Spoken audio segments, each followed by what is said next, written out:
Hello అండి, ఎలా ఉన్నారు? మనం ఈవేళ టేస్టీ అండ్ హెల్తీ నాటు ములంకాళ్ళలో బంగాళదుంపల కర్రీ తయారు చేసుకుందామండి. ఇది చాలా టేస్ట్గా ఉంటుంది. ఈ రెండు కాంబినేషన్ సూపర్గా ఉంటుందండి. మన వీడియో ఫస్ట్ టైం చూస్తున్న వాళ్ళైతే లైక్ చేయండి, సబ్స్క్రైబ్ చేసుకోండి. మరిన్ని వీడియోల కోసం లైక్ చేయండి. ఈ కర్రీకి కావలసిన పదార్థాలు మనం ఇప్పుడు చూసుకుందామండి. ఒక మిక్సీ జార్లోన తెల్లుల్లిపాయి ఒక పాయి తీసుకొని అల్లం ముక్కలు టమాటా వేసుకొని చక్కగా పేస్ట్ చేసుకోవాలండి. ఒక్క టమాటా అయితే సరిపోతుంది. గ్రేవీ ఎక్కువ కావాలనుకున్న వాళ్ళు మరొక టమాటా వేసుకున్నా పర్వాలేదండి, బాగుంటుంది. ఒక కట్ట నాటు ములంకాయలు తీసుకొని అవి చక్కగా కడుక్కొని ముక్కలు కోసుకొని ఒక పక్కన ఉంచుకోవాలండి. 4 బంగాళదుంపలు కూడా చక్కగా కడుక్కొని ముక్కలు కోసుకొని అవి ఒక పక్కన ఉంచుకోవాలండి. చిన్న సైజు కాకుండా కొద్దిగా పెద్ద సైజు ముక్కలే తీసుకోవాలి. తర్వాత ఒక 4-5 ఉల్లిపాయలు కోసుకొని ఓ పక్కన అవి ఉంచుకోవాలండి. ఉంచుకున్న తర్వాత ఒక పెనంలోన ఆయిల్ వేసుకొని కరివేపాకు వేసుకొని ఈ టమాటా పేస్ట్ చేసుకున్నాం కదండి అది వేసుకోవాలండి. వేసుకున్న తర్వాత ఉప్పు, కారం, పసుపు, ధనియాల పౌడరు, కొద్దిగా గరం మసాలా వేసుకొని చక్కగా వేయించుకోవాలండి. కొద్దిగా ఆయిల్ పైకి తేలినంత వరకు మనం వేయించుకోవాలి. వేయించుకున్న తర్వాత ఉల్లిపాయ ముక్కలు వేసుకొని అవి కూడా వేగనివ్వాలండి. కొద్దిగా అవన్నీ కలిసిపోయి దోరపదూన్గా వేగినట్టుగా అయితే బాగుంటుంది, మనకి గ్రేవీ వస్తుంది అనమాట.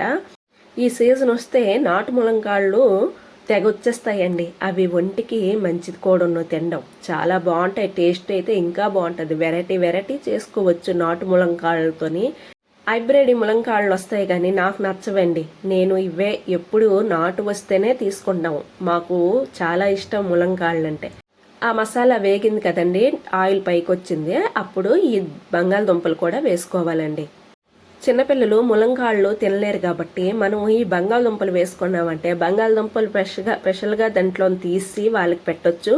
ములంకాళ్ళు మనం తినొచ్చు. వాళ్ళకంటూ ప్రత్యేకంగా మరి కర్రీ వండాల్సిన అవసరం లేదండి. ఈ కర్రీ అనేది 2 విధాలుగా ఉపయోగించుకోవచ్చు అన్నమాట. చూడండి, బంగాళదుంపలు వేగిన తర్వాత మనం ఈ ములంకాళ్ళు అనేవి వేసుకోవాలండి. వేసుకొని చక్కగా కలుపుకున్న తర్వాత కొద్దిగా వేగనివ్వాలన్నమాట. మూత పెట్టి అలాగా ఈ ములంకాళ్ళు ఆ బంగాళదుంపలతోనే చక్కగా వేగనివ్వాలి. కొద్దిగా ఆయిల్ పైకి తేలినంత వరకు కొద్దిగా వేగనిస్తే మనకి కర్రీ అనేది చాలా బాగుంటుంది. వేగితేనే బాగుంటాయి అన్నమాట ఏదవని. మూత పెట్టి మాత్రం వేగనివ్వాలండి. మూత పెట్టేసిన తర్వాత చక్కగా వేగనిచ్చిన తర్వాత మనం నీళ్ళు ఒక 2 గ్లాసుల నీళ్ళు దీంట్లో వేస్తే మనకి కర్రీ అనేది గ్రేవీ వస్తుంది అనమాట. చూడండి ఎలా వేగాయో. ఆయిల్ బాగా పైకి వచ్చింది కదండి, అలాగా వేగనివ్వాలన్నమాట. వేగనిస్తే మనకి కర్రీ బాగుంటుంది. ఒక 2 గ్లాసులు చిన్న గ్లాసులతోని వాటర్ వేసుకుంటే మనకి ములంగాళ్ళు గట్టా ఉడకాలి కదండి. చక్కగా వేగినప్పుడే ఉడుకుతాయి, కానీ నీళ్ళు వేసి ఉడికిస్తేనే ఈ ములంకాళ్ళు బాగా ఉడుకుతాయి అన్నమాట.